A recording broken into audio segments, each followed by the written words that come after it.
Satu hal juga pemirsa menjadi pertanyaan adalah apakah kemudian pihak Polrestabes Medan ini melepaskan tersangka menangguhkan penahanannya karena adanya intervensi kedatangan dari oknum TNI tersebut. Untuk itu kita akan cari tahu bersama rekan kami Nofri Afandi akan mengabarkan dari Polrestabes Medan. Silakan Nofri.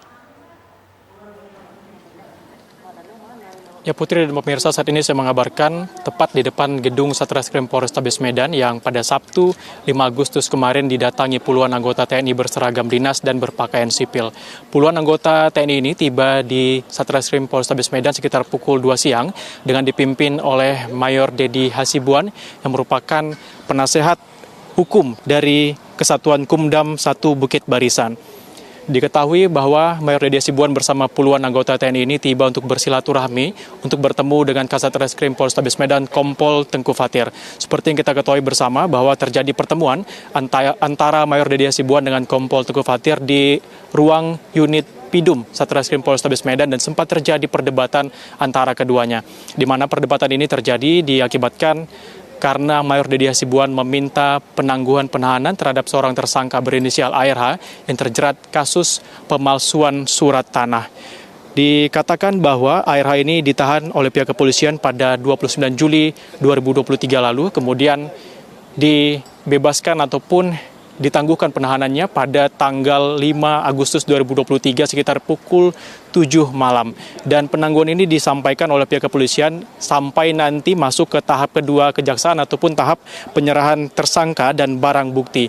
Kombes Pol Hadi Wahyudi, Kabid Humas Polda Sumatera Utara menyatakan memang ini kedatangan Mayor Dedi Hasibuan untuk meminta penangguhan penahanan terhadap tersangka ARH yang merupakan saudaranya. Begitu juga Kapendam 1 Bukit Barisan Kolonel Infanteri Riko Siagian menyampaikan bahwa Mayor Dedi Hasibuan bertindak sebagai penasihat hukum ARH yang merupakan kerabat dari Mayor Dedi Hasibuan. Kasus yang menjerat dari ARH ini merupakan pemalsuan surat tanah pasal 263 KUHP. Dan sampai saat ini memang belum diketahui secara rinci apa alasan penangguhan yang diberikan oleh pihak kepolisian. Dan memang dikatakan oleh Kompol Tengku Fatir bahwa penangguhan ini sudah melalui proses yang proporsional. Kami tadi juga meminta waktu Kapendam 1 Bukit Barisan dan juga Pangdam 1 Bukit Barisan untuk memberikan informasi terkini mengenai tragedi ini. Namun keduanya masih dalam giat di Batam, Kepulauan Riau, sehingga kami belum berhasil meminta keterangan lebih lanjut terkait tragedi ini. Namun Kapendam 1 Bukit Barisan menyampaikan bahwa Mayor Dedi Hasibuan saat ini sudah menjalani pemeriksaan yang dilakukan oleh staf intelijen Kodam 1 Bukit Barisan, begitu juga puluhan anggota TNI yang saat itu datang bersamanya ke Mapores Tabes Medan. Dan Panglima TNI Laksamana Yudo Margono juga menyatakan ataupun menilai tindakan prajurit TNI yang mendatangi Mapores Tabes Medan dalam meminta penangguhan tersangka ini merupakan kurang etis begitu, dan meminta pihak dari polisi militer untuk memeriksa para prajurit yang terlibat dalam kedatangan di Mapores Tabes Medan pada Sabtu 5 Agustus 2023 kemarin. Putri. Nofri Afandi, terima kasih untuk informasi yang sudah Anda sampaikan. Kita akan terus tunggu bagaimana keterangan dari pihak-pihak terkait. Selamat malam, selamat bertugas kembali, Nofri Afandi. Bang Saur, apa yang menyebabkan kemudian Mayor TNI ini berani bertindak seperti itu? Apakah memang murni hanya karena merasa berwenang, merasa punya power, atau jangan-jangan adakah kemungkinan di backup? Kalau kita lihat angka puluhan kan konkretnya 40, Mbak Putri. Nggak tanggung, ini angka cukup besar. Ya, betul. Artinya apakah seorang mayor ini kemudian bertindak sendiri?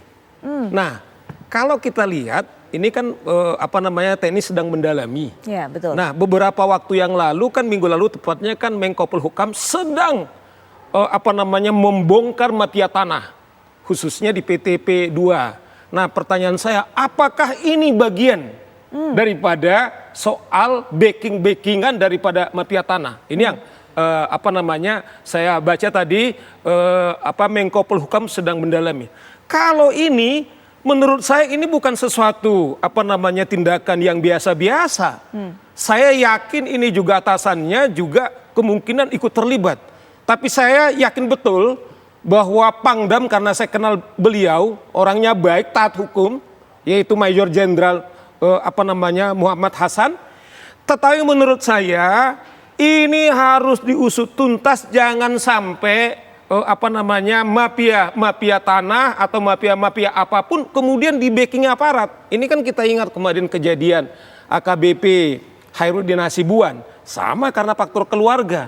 Nah, institusi TNI, apalagi di bawah Panglima Yudo, sekarang betul-betul mengedepankan penegakan hukum. Kita minta bahwa tindakan-tindakan ini sangat kasat mata, harus dibongkar tuntas. Kalau enggak, ini mendemoralisasi moral daripada TNI seperti dibilang Pak Sulaiman Ponto. Ya, ini adalah bagian kecil. Tetapi bagian kecil ini kalau tidak diusut tuntas, ini bisa demoralisasi anak-anak atau tentara-tentara kita, Mbak Baik, Putri. ya Pak Sulaiman Ponto, ada kemudian kecurigaan, kita masih bertanya-tanya bahwa ada backing, backup, kemudian juga pengaruh dari pihak ketiga yaitu pihak mafia tanah. Bagaimana melihatnya? Termasuk juga Bang Saur mengatakan ada kemungkinan bahwa jangan-jangan atasannya pun ikut terlibat.